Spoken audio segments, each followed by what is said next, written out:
A request for intrigue. An old acquaintance, Lady Alina Danforth, had written a note in an elegant sloping scripter. Kind one seldom sees these days, precise and deliberate, yet touched with a faint nervousness in the way the words slightly leant into each other. Miss Jane Marple sat in the warm, comfortable surroundings of her small, well-ordered cottage in St. Mary Mead, knitting as she reread the letter that had arrived that morning. Sir Reginald is adamant about having you host one of his little dinners, and I hope this invitation finds you well, Jane. It has been too long since we last saw each other. As you may remember, Loaf is playing the role of grand host, and I would be overjoyed if you could join us at Ashworth Manor this Friday for a modest gathering, nothing too tedious, I promise that, which you will also see Reginald's nephew Henry, his solicitor, Mr. Weston, and Bernard Hale, Oliver Graves, the pianista, tense but talented Menand, his secretary, a sombre man, will undoubtedly be there, although I must admit that he gives me the creeps.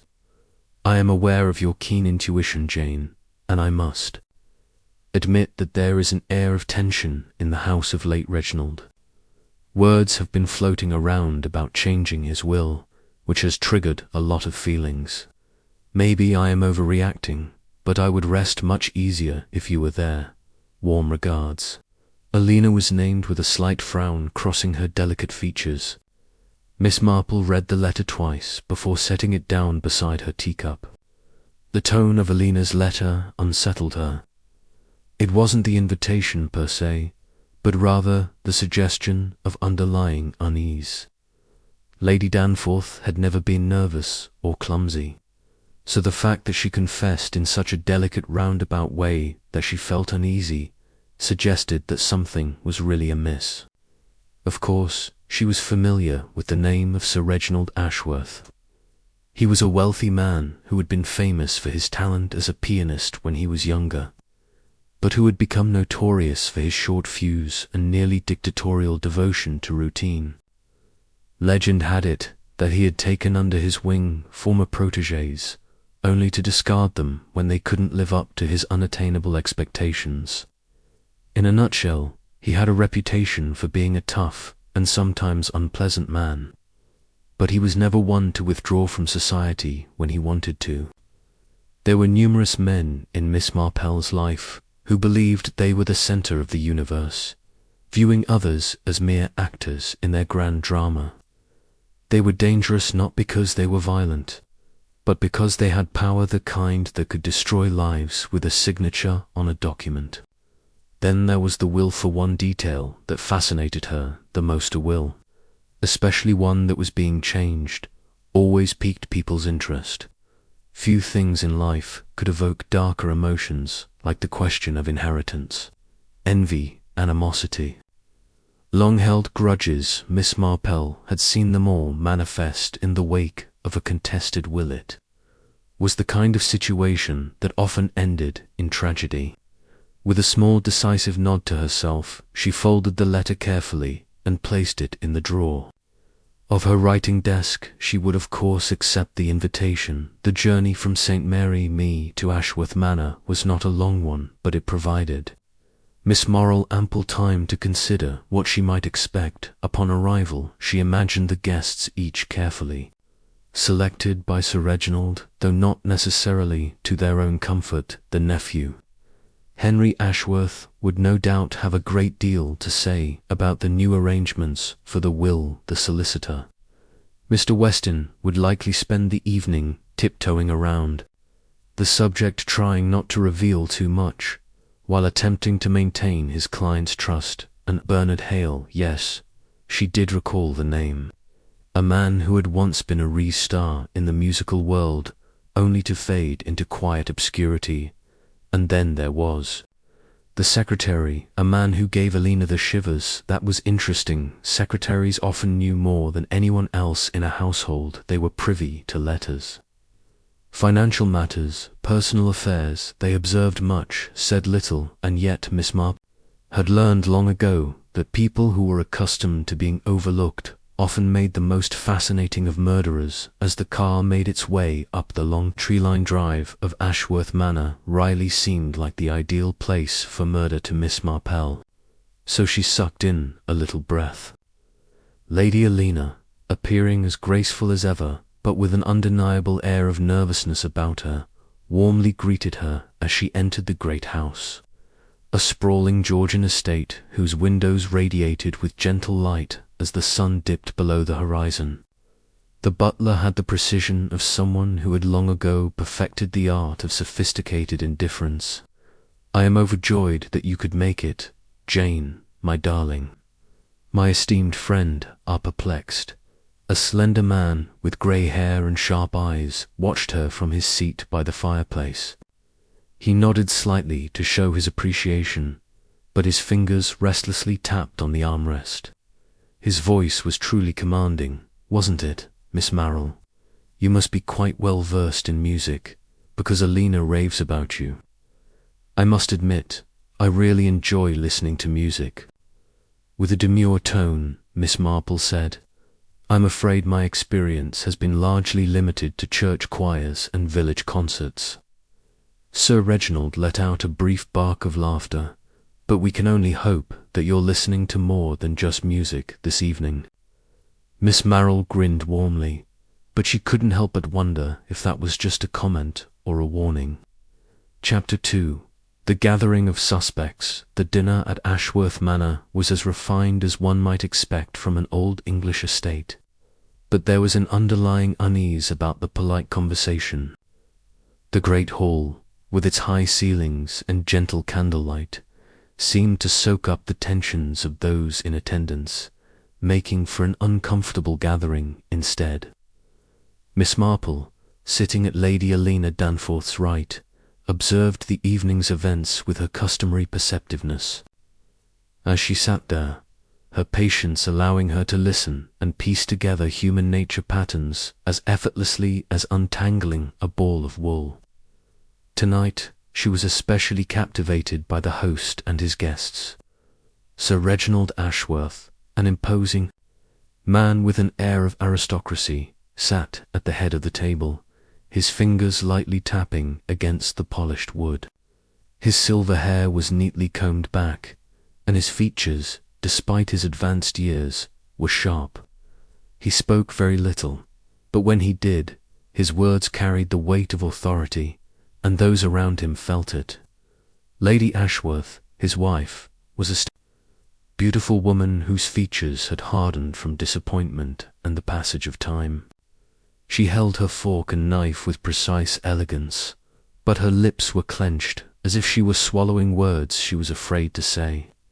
He listened to her with deference at times, and barely concealed his resentment at others. Sitting at the far end of the table was Henry Ashworth, a young man in his early 30s who was the nephew. Henry exuded an air of unhappiness tonight. He glanced at his uncle multiple times and spoke with a hint of frustration. Then there was Bernard Hale. Miss Marple hadn't seen the pianist in a long time, but his presence had transformed him into a figure of intense brooding. His movements were deliberate, almost theatrical, as if he were constantly performing for an audience. The lines around his mouth indicated bitterness, and he never looked at Sir Reginald without a hint of resentment. Oliver Graves, the secretary, was a quiet, unobtrusive man who was almost invisible. Mr. Weston, the solicitor, was a completely different kind of man today, anxious, and eager to avoid drawing attention to himself. The subject of inheritance came up multiple times, and he looked visibly uncomfortable each time. You may miss Graves's presence if you weren't paying attention. He talked softly and measuredly, and his eyes were dark and knowing, so he never missed a word. Miss Marple took all of this in as the dinner progressed, though she said very little herself. She had always believed that people revealed more when they did not think they were being watched. It was during the course of the main course that Sir Reginald chose to speak. "Well," he said, setting down his wineglass with a deliberate clink, "it seems appropriate to mention P.S. So many of you appear to be dancing around the subject that I intend to finalize my new will within the next week. A sharp silence followed his words. Mr. Weston cleared his throat. Lady Ashworth's fork scraped too harshly against her plate. Henrik's expression darkened. I see, and might we know what these changes entail, sir? Reginald gave a slow smile, the type that didn't make my beloved son feel special. He is my responsibility. I learnt long ago, Reginald, that some battles are not worth fighting. You've had your victories, so let's leave it at that. Bernard tapped lightly against his wineglass. Sir Reginald turned his attention to the pianist and let out a soft, mocking laugh. Oh, and what about you? No cutting remarks tonight. Bernard clenched his fists over his glass, as observed by Miss Marple. Sir Reginald wiped his lips with his serviette as Rose got up from her chair, and the tension in the room persisted throughout the meal, regardless of how reconciled their past may have seemed. Lady Ashworth let out a barely audible sigh of relief as he announced, I believe I shall retire to my music room. Bernard Hale, sticking to his old habits, smiled thinly and mused. You always did have a peculiar fondness for that nocturne of yours. Sir Reginald's gaze was icy. Nothing he stated is ever changing. As the visitors lingered, Miss Marr and her husband watched as he strided out of the room, his motions as purposeful and exact as ever. Henry poured himself another glass of wine, his irritated expression giving way to something unreadable. Miss Marple noticed a subtle shift in the mood as a result of Sir Reginald's absence. Lady Ashworth, meantime, relaxed a little, her shoulders no longer being quite as tense. Bernard Hale, deep in contemplation, absent-mindedly tapped his fingers on the table. After much self-restraint, Mr. Weston ultimately gave in and completed his, as the opening notes of Sir Reginald's nocturne echoed through the corridors of Ashworth Manor. Brandy and Miss Marple did nothing more than sit and take note of the eerie atmosphere. Their presence was palpable, but invisible. In Chapter 3, a melody was abruptly interrupted by the familiar sounds of as if from another dimension. Music wafted through the halls and hallways of Ashworth Manor, curving under the weighty doors like a spectral presence. The music was a piece. Without a trace of emotion, Miss Marple detected Chan's performance of Nocturne in E-flat major, which had been fine-tuned over many years of dedicated practice. The visitors stayed in the drawing room, drinking their beverages and having light chat that never quite settled into comfort, while Sir Reginald Ashworth continued his reputation for calculating rather than emotionally engaging with his music. With his fingers tapping against the armrest, Henry Ashworth reclined in his chair, gazing into the fire. Bernard paced restlessly beside the window. As if intensely absorbed in contemplation, Mr. Weston's lips formed a thin line.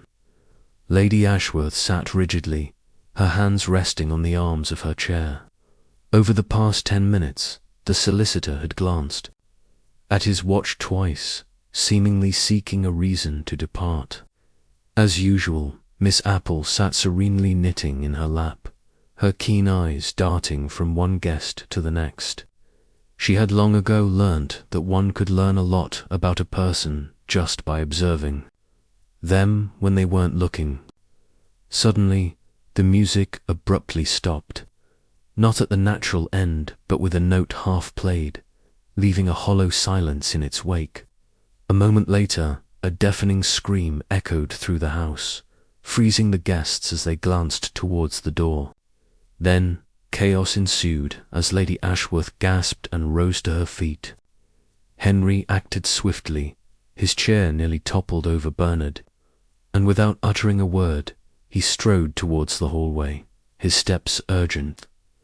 Oliver Graves, the secretary, stood at the far end of the corridor, his grand oak doors slightly ajar, light streaming in through the crack and Miss Marple, ever practical, neatly placed her knitting on the side table.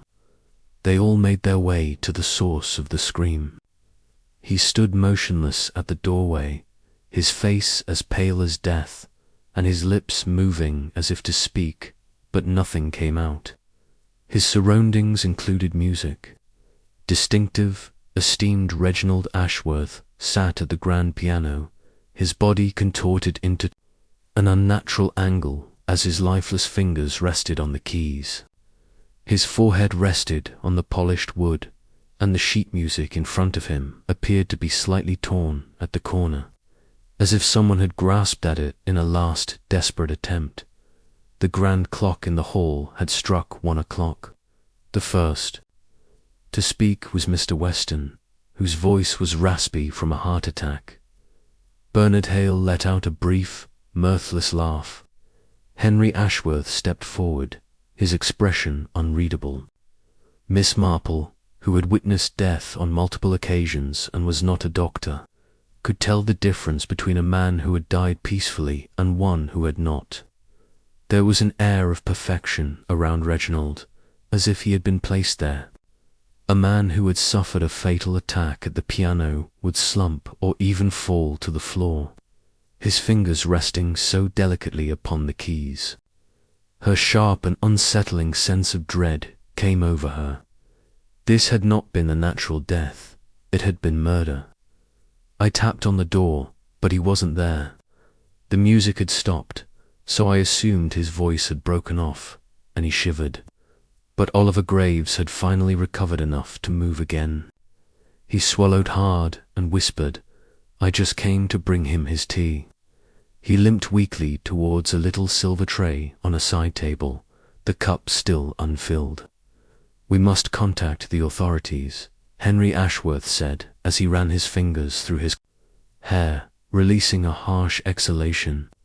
As Bernard Hale continued to stare at the corpse, he mumbled something about calling the authorities to handle the situation. Nonetheless, Miss Marple was already lost in contemplation as she cautiously maneuvered her keen eyes over the torn sheet music, wondering why it had been held onto so firmly. The stopped clock also remained still. Had someone done that on purpose? And most importantly, why was Sir Reginald so taken aback? She had a feeling the solution was somewhere in the details, and she was determined to uncover it. Chapter 4. Murder's Telltale Signs, with an air of someone who had seen it all. Inspector Dermer Craddock arrived at Ashworth Manor.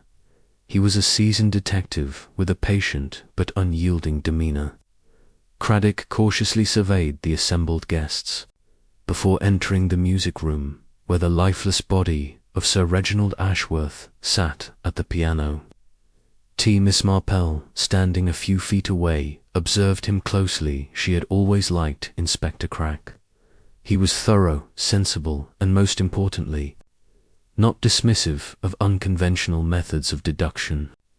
He nodded in acknowledgement of her presence before turning his attention to the corpse. The first detail that struck him was what had already unsettled Miss Marple, with his fingers still resting on the keys and his head drooping forward. Sir Reginald's posture was unusually composed. Craddock noticed something else, too, faint but noticeable dark bruises forming around the throat. In a sudden, sharp turn to his sergeant, he ordered Dr. Whittaker to be summoned, but I'll tell you right now that this wasn't caused by natural means. The visitors who had gathered at the doorway all gasped in horror as they witnessed the man's strangulation. Even the most composed among them suddenly wore faces of astonishment or something more ambiguous. In the drawing room, where the guests were seated at different distances from one another like chess players, Inspector Cardew began questioning. Miss Marple, on the other hand, simply pursed her lips. It was, as she had suspected, that Craddock had straightened and looked around the room, seemingly strangled. No sign of a struggle, which was very odd. Craddock turned to face the assembled household. She spoke her opinion without flinching when questioned about her husband, her visage unreadable and icy. A gasp of shock escaped her lips as she replied, "I hated him." However, Miss Marple noticed that Henry Ashworth folded his arms as if and Lady Ashworth persisted in her CR and unfaltering delivery. Reginald was a nasty man who relished his power over me, the house, and everyone he dealt with. I stayed because it was what society expected of me, but if you think I'm sad, you'd be wrong. Crackle kept a close eye on her, and if you wanted to know where you were in the drawing room when he died, you could ask anyone. Despite the fact that the alibi did not entirely clear her, it did hold. "I won't pretend I got along with my uncle," he said, "but I definitely didn't kill him." Next up was Henry Ashworth, a visibly distressed young man whose fists tapped restlessly against the armrest of his chair. Craig carefully observed him. "Were you aware that he was revising his will?" A brief moment of uncertainty passed through. "Henry," he finally answered, "I found out earlier this evening, and you weren't happy about it. Would you be happy now?" With a cross on his face. Henry fired back, "I've been waiting my whole life for that inheritance, and now he decides to change things." His anger didn't prevent him from looking guilty. "I didn't kill him, Mr. Westons." As the solicitor was interrogated, he appeared quite uneasy, fiddling with his handcuffs and looking nervously towards the door as if he wanted to get out of there. Although the final form of Reginald's will had not been signed yet, he revealed that he wanted to amend it. Craig squinted and wondered who stood to gain from the revisions. Weston swallowed and said, "I am not at liberty to discuss such matters." Sir Craig leaned closer ever so slightly. "Either tell me right now that your client has died, or I will discover the truth in another way, Mr. Graves." The solicitor's secretary was to become the new principal beneficiary when he hesitated and reluctantly announced the news. An eerie stillness ensued. We all looked over to Bernard Hale, who, in contrast to the others, didn't seem anxious. In fact, he seemed to be grinning slightly as he whispered something under his breath before casting an eye towards Oliver Graves. Craig, unimpressed, shifted his focus to Hale. "I understand that you and Sir Reginald had a history. We were rivals. Once he won competitions that I should have won.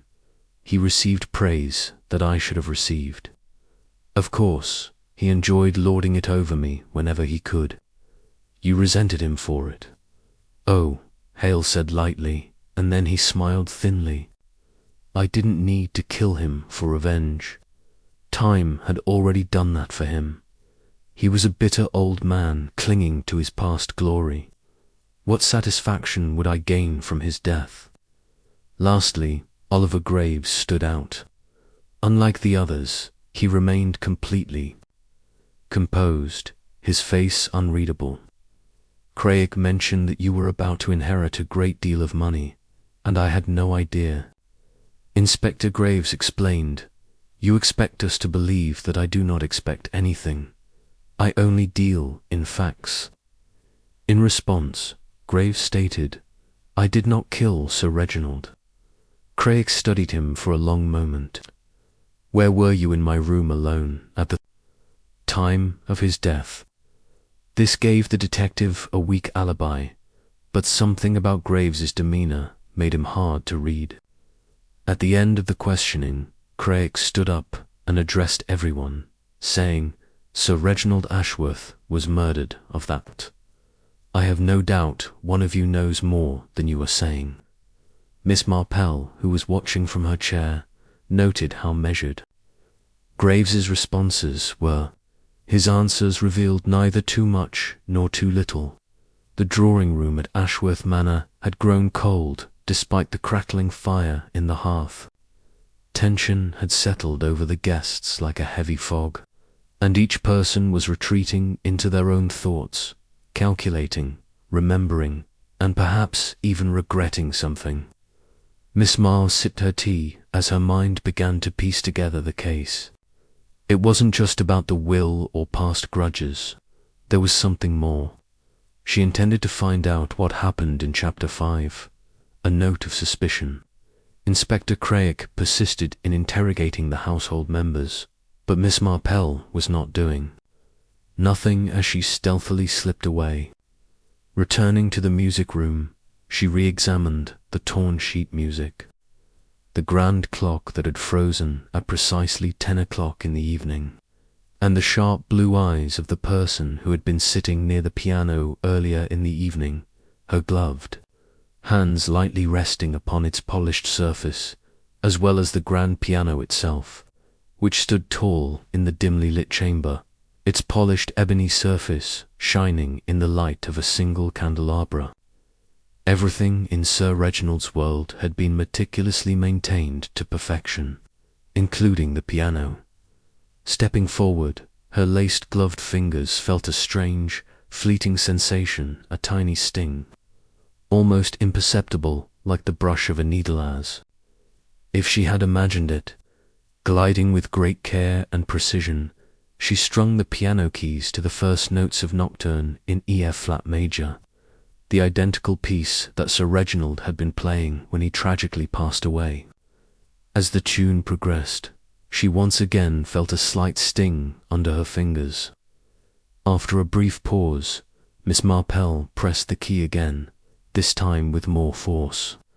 She felt a sharp, almost imperceptible sting, and she quickly withdrew her hand, her mind racing with the possibility that anything concealed within the piano. Practical Miss Morella took off her gloves and leaned in for a better inspection. There was nothing out of the ordinary about the keys, just smooth wood and ivory. But then she felt a tiny gap between the ivory of one key and its base, so she pulled out a long, skinny hat pin from her knitting bag, carefully inserted it into the gap, and applied a little pressure. A little click, and the key's internal mechanism shifted, revealing a tiny metal sliver no bigger than the tip of a sewing needle that retracted just as quickly. As Miss Marple let out a slow breath, her face betraying her profound satisfaction, she whispered something clever under her breath. In her mind, she was concocting a secret trap, a tiny needle coated with something deadly that would pierce the skin only when a certain key was pressed with sufficient force. The implications of this plan were terrifying. It appeared as though Sir Reginald slumped naturally over the keys of his beloved piano as he passed away, but in reality he had been poisoned by the very instrument he loved. By methodically solving the puzzle, Miss Marple calmed her racing thoughts. Someone was well acquainted with Sir Reginald's routines. They had planned a deadly trap that would have required no confrontation, struggle, or obvious violence, just a single touch. To conduct the test, she took a clean handkerchief from her bag, gently pressed the tip of the needle against it with the hat pin, and held the fabric near the candle's flame. A telltale dark stain appeared within moments, a result of the presence of certain poisons. Miss Marple confirmed her suspicions, nodding in agreement. It was a fast-acting poison that would have rendered Sir Reginald helpless due to his rapid shock response. It was a sophisticated and merciless way of murder. With her options laid out before her, Miss Marple took a seat. Very few people had access to the music room, and even fewer would have had the technical know-how to put up such a system. So it's clear that the killer knew Sir Reginald's routine down to the last detail. The main suspects had previously emerged. Henry Ashworth, the wife, had publicly confessed her hatred for him after learning he was being left out of the will. Bernard, a man who harbored deep-seated animosity against Sir Reginald's career in music. The anxious lawyer, Mr. Weston, who has access to the new will, the secretary, Oliver Graves, who was about to become the unexpected of the heirs. Only one had the time, talent, and expertise to build such a complex murder weapon, but they all had their reasons. From her perch on the piano bench, Miss Marple maintained her characteristic serenity.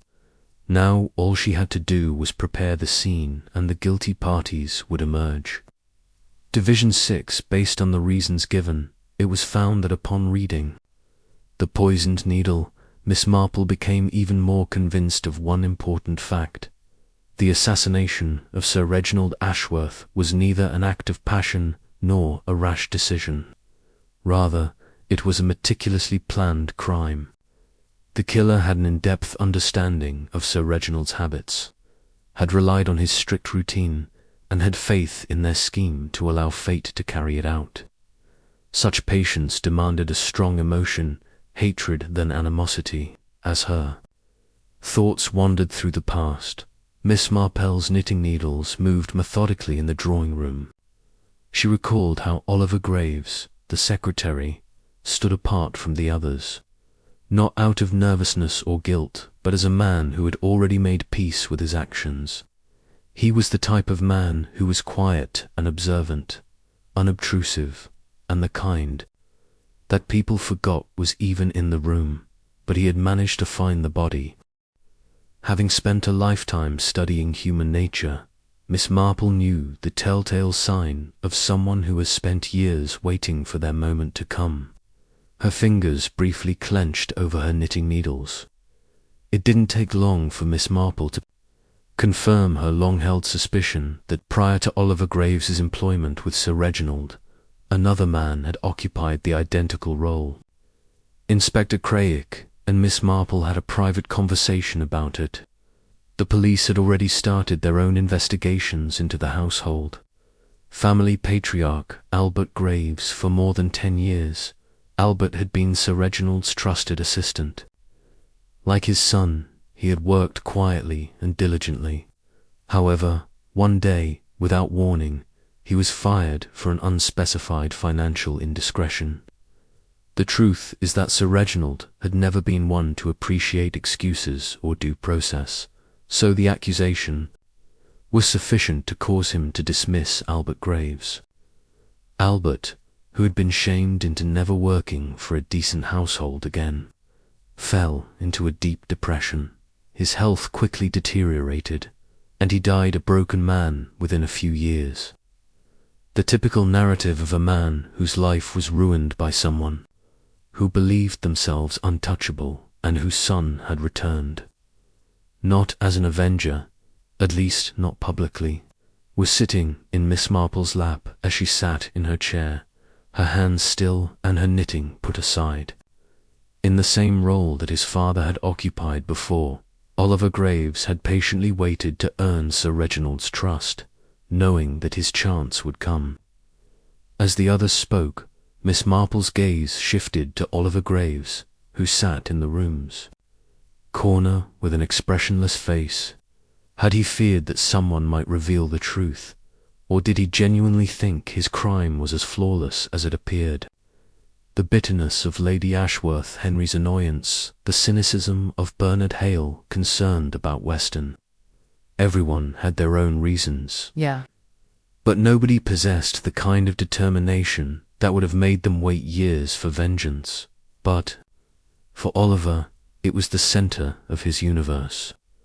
With a tiny smile on her face, Miss Marple sipped her tea. The game of revenge was old and rarely won by those who were hasty.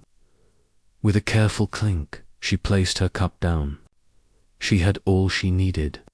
Now all she had to do was tell the truth. Section 7, culminating in the show The Grand Music Room of Ashworth Manor, with its shiny piano and bookcases brimming with bound masterpieces, had never felt more somber had taken on an air of finality as the guests, who now believed they had been called at Miss Marple's discreet request, trickled in one by one, each bearing the burden of what had transpired the night before. Sitting rigidly in one of the velvet-backed chairs, Lady Ashworth crossed her arms over her lap and looked downcast with frustration as her husband, Henry Ashworth, rested against the magnificent fireplace, as if trying to divert attention. Bernard Hale stood by the bookcases and ran a finger over the spines of the volumes. As always, Mr. Weston, the solicitor, remained anxiously by the doorway, while Oliver Graves, the last to enter, entered with his customary quiet presence and unreadable face. Inspector Cross stood nearby, letting Miss Marple lead the investigation. Miss Marple began with the usual calm precision, never raising her voice. The murder was truly unusual. We all knew that Sir Reginald was a creature of habit.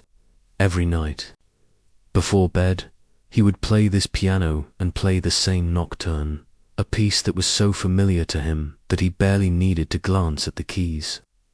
Miss Marple, with her keen blue eyes, was looking around the room. Her elegant, clever, and, dare I say, long in the making approach inspired her to approach the piano, where she would run her fingers lightly across the keys without pressing them. Someone in the room sensed a wave of anxiety as she waited to allow her remarks sink in. The strategy was astute. Every night, Miss Marple would use force to expose a small, spring-loaded needle concealed within a certain key. The needle would emerge just long enough to puncture Sir Reginald's skin, delivering a lethal amount of poison. Poison was sharply expelled by Henry. The rapid-acting poison, which would produce near-immediate paralysis, was nodded by Miss Marple. She turned back to the group and spoke softly. Mr. Oliver Graves. The perpetrator had access to the grand hall clock and had reason to hate Sir Reginald, but he trusted him completely. Victims would slump forward, unable to call for help, appearing to have simply stopped. The clock had stopped at exactly 1 p.m., suggesting a deliberate attempt to fix the time of death in order to provide an alibi. No demonstration or outcry was heard. Instead of flinching, Oliver Graves simply looked at Miss Marple with a benign, inquisitive expression on his face. Madame Marple, with a smile that bordered on kindness, she said, "The truth is, Oliver, you were never a suspect at first. You were too invisible, and that was your strength. Oliver, you had become as indispensable to Sir Reginald as your father had been, playing the role of the unassuming observer, loyal secretary, and unsung hero." Amusement crossed Oliver's face. Miss Marple persisted. "But after learning of Sir Reginald's murder, I had to wonder who would build such a trap, know how to change the piano's settings covertly, and have the expertise to choose a poison that would kill without resistance. Your father came up, and the room shrank as Inspector Craig cleared his throat and we asked questions. Greetings, Mr. Graves. We are aware that your father was demoted from his position with Sir Reginald, that he was brought low due to an unfounded accusation, and that his life was ultimately destroyed. Years later, you returned to this place using a different identity, but this time you had a clear goal in mind." Oliver Graves's expression changed. His lips parted slightly, the first indication that his composed exterior was beginning to crumble. Oliver grinned almost imperceptibly as he let out a soft breath. Miss Marple looked at him tenderly. "You waited, didn't you? Years of quiet resentment and patience led you to the perfect method to strike back. Your father, who had been so careful and dedicated, would have appreciated it." While the police prepared to escort him away, he whispered to Inspector Craig, "There's no need for a fuss. I'll come quietly." He then turned to Miss Marple and said, "I should have known you would see it." Resuming his gentle examination of the piano, Oliver Graves murmured, "Isn't that a lovely tune?" Before Oliver Graves was led away, the room was filled with the silence of an unfinished melody. Chapter 8. A tune that never lies, as Miss Marple gently said. Remember, Mr. Graves, that revenge, no matter how elegantly performed, always ends on a discordant note. A peculiar stillness descended upon Ashworth's manor. The evening's burden remained, but so did a feeling of culmination, as if it were the final chord of a lengthy dramatic piece. Readjusting a bracelet on her wrist, Lady Ashworth sat back in her chair and let out a long, heavy breath, as if she had been holding it for years. Her expression was one of relief, not sadness. "I suppose there will be matters to attend to. I shall leave them more to those who feel inclined," she said quickly, crossing her arms. Henry Ashworth didn't dally in his inquiries. Miss Marple could hear an undeniable hint of excitement under his meticulously neutral accent. "Mr. Weston's." The lawyer raised his hand to clear his throat and twitched his wrists. Henry, who had appeared anxious throughout the evening, finally relaxed his shoulders and let out a small breath. He had anticipated losing his inheritance, but to his surprise, it was his again. He glanced at the assembled guests and admitted that the new will had never been signed. The last executed version remains in effect. While pouring himself yet another glass of brandy, Bernard Hale shook his head and laughed. There was a mix of dry humor and a hint of contentment in the old man's tone as he reflected on his life of control, constantly dictating, always making sure the world bent to his will, but the one thing he never finalized is what counts now. Uninterested in the will or the practicalities that followed, Miss Marple rose from her chair and wandered back into the music room, drawn by something she couldn't quite explain. The grand piano stood in the dim light, silent and unassuming, but it had played a part in the murder just as surely as an accomplice. The air was heavy with the familiar strains of Nocturne in E-flat major as Miss Marple approached the piano with hushed reverence, running her fingers delicately over the keys without thinking. The melody was delicate and soft, just like the one that had tragically led Sir Reginald to his death. Inspector Craig, leaning against the doorframe, was soon to be seen approaching. Observing her with a subtle sense of wonder, "I failed to mistake you for a pianist, Madame Marple. Music is a lot like human nature, isn't it? It has patterns, habits, repetitions, and sometimes secret notes that only a keen listener will ever find." She finished the line with a tiny smile before taking her hands off the keys. "You knew it was Oliver Graves from the beginning, didn't you?" Miss Marple shook her head. "I had to ask who had the patience, skill, and knowledge to build such a trap after I understood how Sir Reginald was killed. Then there was his father's story. It took a long time for revenge." Craig groaned. "Yes," Miss Marple nodded, "but the revenge inspector isn't always as nice as people make him out to be." With a gentle touch, she tapped a key on the piano, and the music continued exactly as intended. Craig let out a chuckle and replied, "Well, it's all wrapped up now, thanks to you." Miss Marple shrugged modestly and said, "Oh, it was all there to be seen. Inspector One simply had to listen." She smoothed down her coat and glanced once more at the piano. "It's time I returned to St. Mary Me," she said cheerfully. "Murder is all well and good, but I find a little gardening and a quiet cup of tea far more satisfying." With that, she turned and left, leaving behind nothing but the lingering melody of a tune that had never lied.